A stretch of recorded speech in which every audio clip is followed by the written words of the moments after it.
Sonic Origins is the latest amalgamation of some of the earlier Sonic games from the Sega Mega Drive, including Sonic the Hedgehog, Sonic CD, Sonic the Hedgehog 2, Sonic 3, and Knuckles.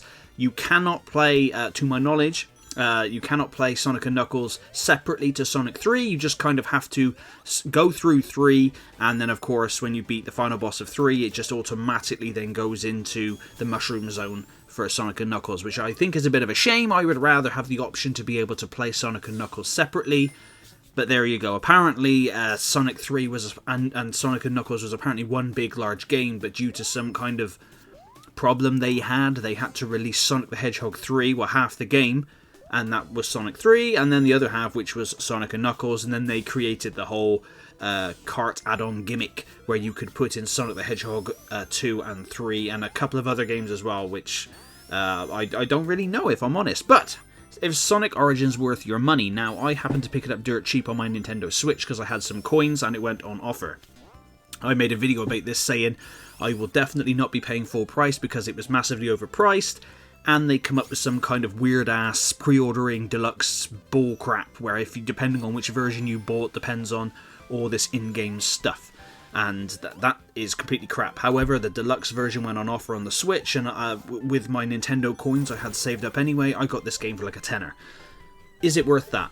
Absolutely. This is the best way to play through Sonic the Hedgehog, Sonic CD, Sonic the Hedgehog 2, 3, because they've been remade using the Sonic Mania engine. Now, they don't look too dissimilar to how they originally looked anyway. I mean, to me, this is kind of like how I remember seeing them when I was a kid. Of course, that's not completely true, but the only Sonic game I owned as a kid was Sonic the Hedgehog 2, and coincidentally is my favourite one.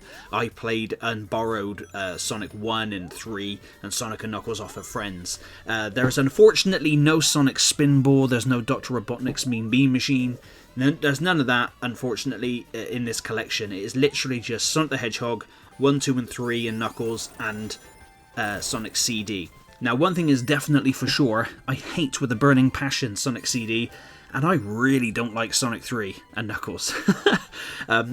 This past week, I just blitzed through all of them. There's multiple gameplay modes that you can play for each game. The anniversary mode is where you have unlimited lives, and this is a great godsend for me because until this week and getting this Sonic Origins, I had never completed Sonic 1, CD, and 3 and Knuckles. But now I have, and once you beat all the games, you unlock mirror mode for them, which is pretty cool. You can play in a classic mode, which will give you lives. There's also boss rush modes. There's also a separate missions mode where you can do missions specific to each Sonic game, or you can play through all the Sonic games as a great big mission, which is pretty cool. You can unlock coins, which then can be used in the in-game museum to unlock all kinds of, well, to be honest, pointless stuff. But it's there, especially if you're a Sonic fan. It's good to unlock and good to look at. Now, in terms of gameplay and all that, it's as good as Sonic ever was. They've put Spin Dash into Sonic the Hedgehog 1, which is a godsend. You can also play as Knuckles as well across the games, which is pretty cool. Unfortunately, you do have to, if you want to, like, if you're a purist and want to 100% the games, you're going to have to play through Sonic 3, and it has to be said that Sonic the Hedgehog 3 sucks the big one.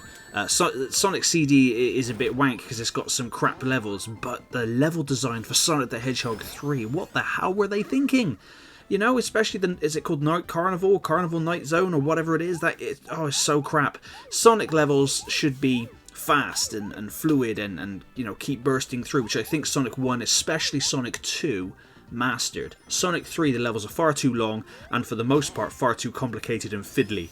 I'm not going to spoil anything for those of you that want to play it, but far too fiddly for me.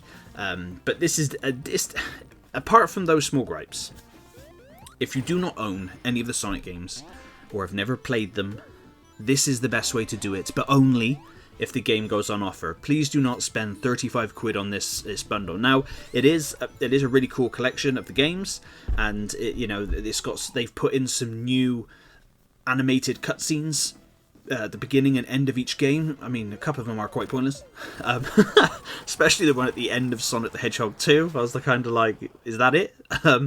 But that being said, I've had a lot of fun playing through the games, and yeah, it's definitely worth picking up on the cheap. But I hope this video has helped you out anyway on deciding whether or not you want to get it. But thank you very much for watching the video, and I'll catch you on the next one.